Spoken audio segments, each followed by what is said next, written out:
A manhunt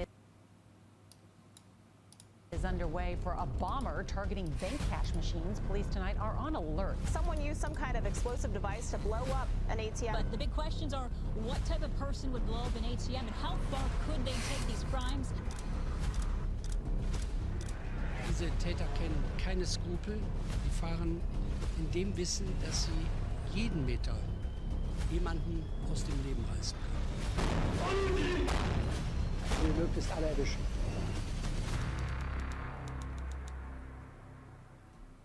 Kirspe, Germany. February 1st, 2023. It's the middle of the night when a black Audi speeds through the small German town of Kirspe. The car is breaking every speed limit until it suddenly stops in front of the local bank's ATM. Two masked men jump out of the car, run towards the ATM, and quickly start to dabble with the cash machine when suddenly the men had blown up the ATM. But because of a badly placed explosive, the ATM was still intact and required another set of explosives to be fully cracked. As the criminals attach the second set of explosives, a man sees the entire thing and quickly calls the police. Immediately after the man hangs up, the second set of explosives go off, and this time the cash machine is fully cracked. The masked men scramble to get the cash boxes out of the ATM, but after retrieving the first set of cash boxes, they can hear a siren, and it's approaching fast. At the same time, the man who alerted the police takes out his phone and films the following sequence. 3 Mann sind es.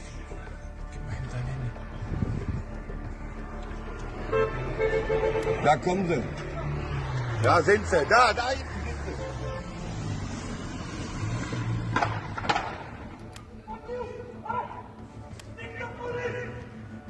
Hey, warum bleiben die Bullen dahinter? Das sind Angsthasen, ey. Was sind das für Angsthasen? The police don't manage to catch the criminals at the scene, and a wild late-night chase begins through the state of Nordrhein-Westphalia.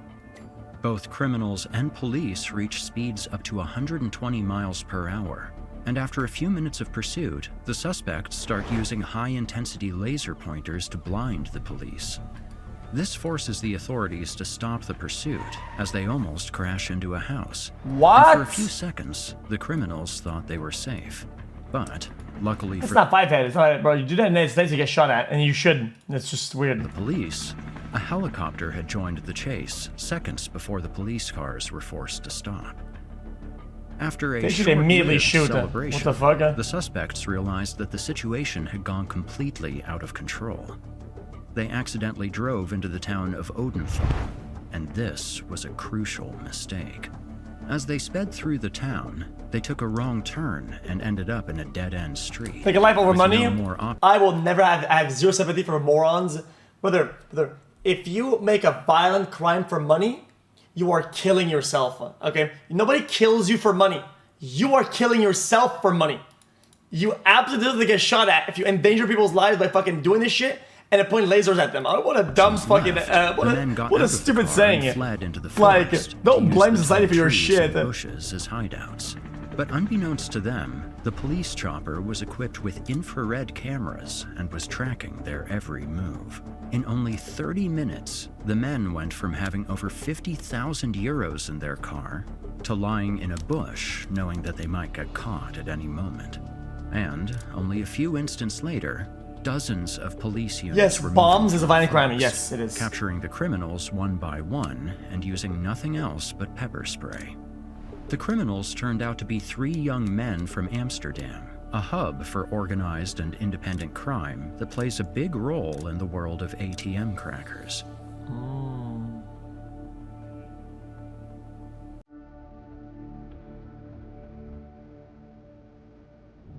Ganderkesee, Germany. In the middle of the night, a resident of the small town of Ganderkesee suddenly wakes up.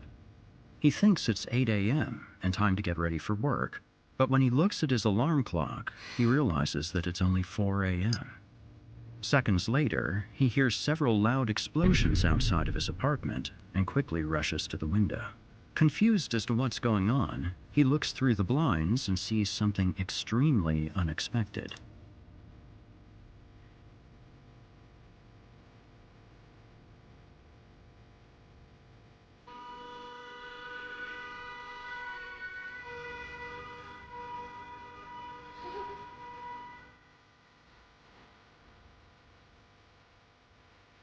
How do cops get there so fast? This is a shit driver too. Once again, the police aren't able to stop the robbers at the scene, and the situation turns into a high-speed chase through the small town, over the highway, and through a few small roads until reaching the highway towards Bremen.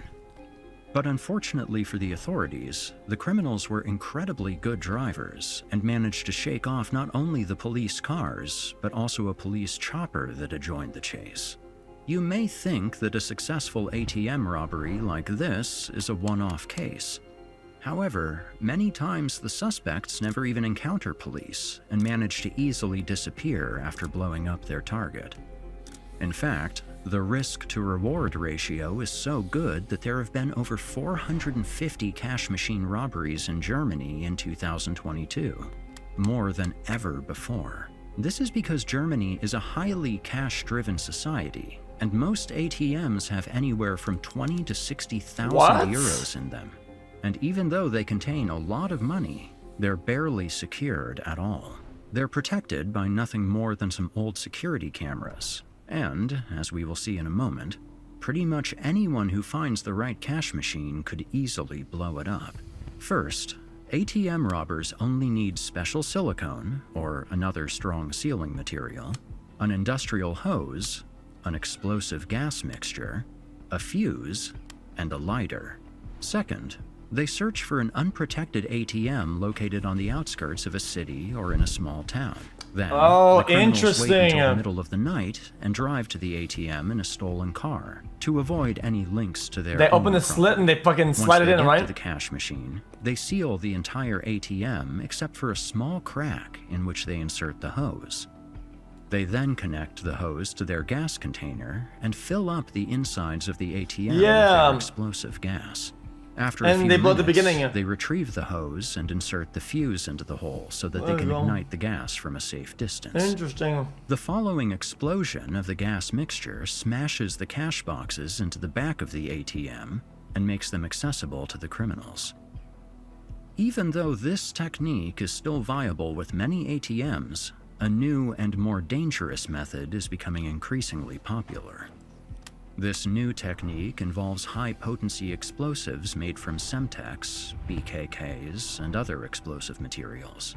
And in some cases, this won't just blow up the cash machine, but also destroy the entire surrounding area. Despite the fact that this is dangerous for both the criminals and people living close to the ATMs, the German police have reported that over 87% of the cash machine robberies in 2022 have been carried out with these kinds of highly dangerous explosives. And this of course begs the question, just how are these people getting their hands on all of these highly dangerous explosives?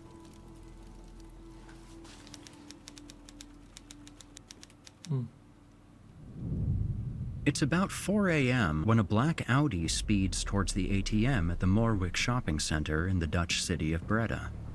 Two masked men quickly exit the vehicle, break the glass doors of the building, and run inside. Only minutes later, a massive explosion breaks the back wall of the building and destroys the cash machine that it contained. The men are then seen running back to their car with a bunch of cash boxes, but as they begin to speed off, they're spotted by a patrolling police car. The thieves and police speed through the city of Breda and eventually take the highway towards the Belgian border, where most of the Dutch officers stopped the chase. The criminals thought that they had gotten away, but as they sped towards the city of Antwerp, they noticed that they were being chased once more. It turns out that the Belgian authorities had been alerted to the situation and had mobilized their special units to try and catch the suspects. Then, shortly after exiting the city of Antwerp via the E313, they did the unthinkable. So they just stayed on the highway? Towards the E34 highway, the criminals' car suddenly slowed down. But instead of surrendering, one of them leaned out of the window with a Kalashnikov and began firing at the authorities. This did buy the criminals some more time, but as they fled via the E34, they drove over a spike strip and eventually crashed into a barrier near Oud Turnhout. As the men tried to get out of the broken car, the police fired some warning shots and told them to get to the ground. However, the criminals thought that the police were firing on them, which led to a firefight between the two groups. As the man with the Kalashnikov fired at the police, the two other suspects ran into the nearby forest before the last man also joined them in an attempt to escape on foot. The police then began a large-scale manhunt with police dogs, police choppers with and without infrared cameras, and dozens of police units on the ground. This manhunt went on for a few hours. As the suspects were on their way to use a bus to escape, they were spotted and caught at a bus stop near Braschaat, bringing what many considered a movie-like chase to an end. The criminal group included two Amsterdam residents, one named Akrof L and the other named Abdelaziz A, as well as a third man from Belgium known only as Imad A. Akrof L and Abdelaziz A were both sentenced to 18 years in prison. That's and it? Imad A, who was responsible for shooting at the police, received 20 years. But there are several interesting aspects of the group that possibly linked them to a North African organized crime structure. They, as well as most other ATM robbers, are suspected of being part of one of Europe's most powerful criminal organizations, a group with ties to the most powerful South American and European cartels, and even the Iranian Secret Service. There's people getting killed left and right, there's gangs fighting. Now, a string of mafia-style murders in the Netherlands has led to questions about whether drug gangs are threatening the rule of law in the country.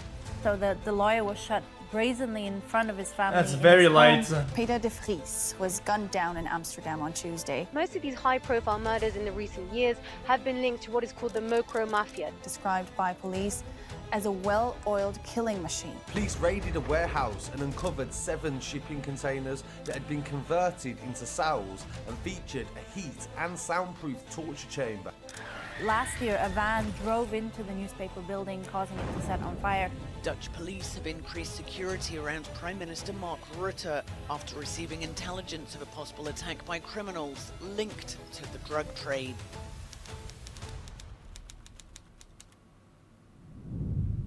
The Mocro Mafia is a group of criminal Moroccan organizations that have taken over the underground world of the Netherlands and Belgium.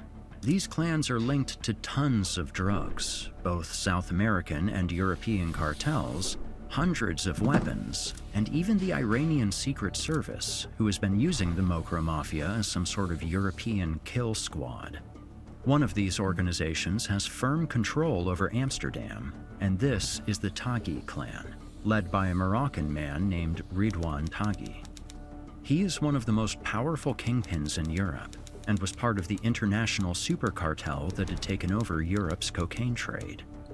In any event, his organization and family members are directly connected to several ATM robberies, with the most prominent case being that of Anwar Taghi, one of Ridwan's cousins. In 2000, I thought the whole point with the mafia is that it was like more organized, higher tier crime, right? And it's like, why are they doing ATM robberies? Isn't that like some bottom of the barrel shit? In 2016, Anwar and 2 other men blew up an ATM in the German city of Meppen. But as they tried to escape back to the Netherlands, they had a terrible accident. The driver, Sadiq C, immediately died upon impact, and another man involved, Kevin H, was seriously injured. The last member, Anwar Taghi, somehow managed to flee the scene and took a taxi to a nearby hotel. However, the taxi driver alerted the police. Only minutes later, the police would arrest Anwar in the hotel's bathroom. However, it gets even crazier.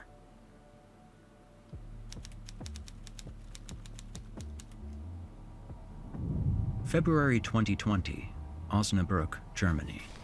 It's the middle of a busy day when a police officer of the Osnabrück police station gets a call from an incredibly frustrated man.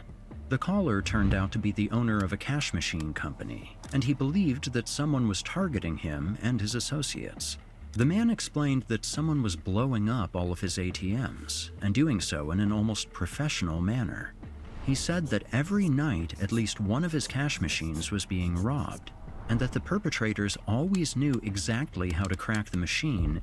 As the man laid out more details, the police officer decided that this should be looked at by his colleagues and opened a case on the situation.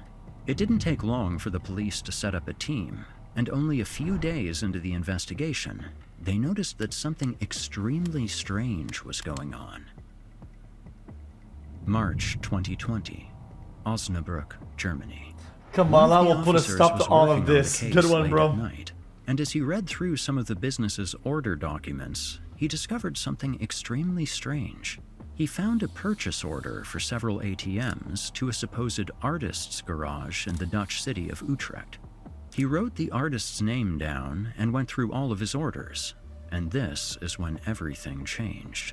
It turns out that the mysterious artist had ordered almost 20 ATMs, and had specifically ordered the most common models used in southern Germany and Belgium. This could, of course, have been a coincidence, but the officers decided to further investigate the mysterious artist and his studio. During the next few days, the German police contacted Europol, and together they created a joint investigation team made up of German, Dutch, and Europol agents specialized in ATM crackers. Together, they managed to trace the ATMs back to the cities of Amsterdam and Utrecht, both known for their deep connections to the Mocro Mafia and Ridouan Taghi's Taghi clan. However, only a few weeks after the task force came together, the suspects disappeared. September 2020. Utrecht, Netherlands. A warehouse in Utrecht was wrecked by a massive explosion. Yeah, why doesn't the machine would have like a hole in it in the middle, right? And it can shoot a slug. And if the machine's being tampered with, it shoots a slug at the target. One person, severely injuring another man and setting the building on fire. But when the authorities came to investigate the situation, they discovered something completely unexpected. It turned out that the explosion had been caused by a homemade bomb that had been attached to an ATM. And, as you might guess, this was one of the ATMs the supposed artist had ordered a few months before. Wait, and what? the person that had died was, in fact, the police's main suspect. But it gets even crazier. The warehouse was filled with ATMs, explosive materials, and, what's even stranger, dozens of encrypted phones and storage devices. Is he As selling the them? authorities analyzed these devices, they discovered that the gang was not only practicing blowing up ATMs, but was also recording step-by-step tutorials about the entire ordeal. They then sold these recordings to other criminals through Telegram, Signal, and dark web forums.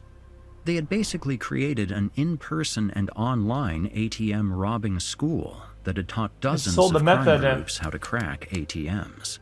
Over the next few weeks, both German and Dutch police units would make arrests in Utrecht, Amsterdam, and Den Haag, bringing the number of arrested suspects up to 9, all of which were men with alleged links to the Mocro Mafia. After further investigation, the police revealed that the group was directly responsible for blowing up at least 15 German ATMs, and were responsible for over 2 million euros in damages. And even though the damages caused by the criminals using their recordings is unknown, the estimates go as high as 50 million euros. But as we'll see in a moment, these kind of crime schools are not that uncommon. Many cities have underground schools for pickpockets, illegal shooting ranges for gangs and even assassins, secret weapon and drug dealers, and Mexico even has a well-known Chinese drug school establishment. They're inserting these chemists into Mexico, knowing that it's killing the population of the United States and Canada. Yeah, because those are the guys like in charge of telling cooks the quantities. And if the quantities are killing people in the US, that means the fucking quantities of the drug are being controlled by China. But back to the ATM crackers, the question remains, who is responsible for all this madness? So, we already know that there's some sort of connection to organized crime such as the Mocro Mafia, but how big is this connection? The German police released a report on ATM robberies in which they claimed that up to 700 North African men are part of a professional criminal structure that is constantly changing and recruiting new members. There also seems to be an obvious connection to the local Dutch and German underworlds, as well as North African criminal organizations. Furthermore, the report claims that most of the members are highly experienced criminals who know exactly what they're doing. So there seems to be an obvious connection to the Mocro Mafia, with hundreds of Moroccan men linked to ATM robberies, the cousin of the Taghi cartel's kingpin who was arrested for an ATM robbery, a training center which dealt mostly with North African people, and a police report that claims that there is, in fact, an organized criminal structure made up of hundreds of North African men. However, just how deep this rabbit hole really goes is something we might never really know. Video narrated by Eric Peabody. That was okay. Interesting though. Fucking ATM robberies of all things, man. What a disaster.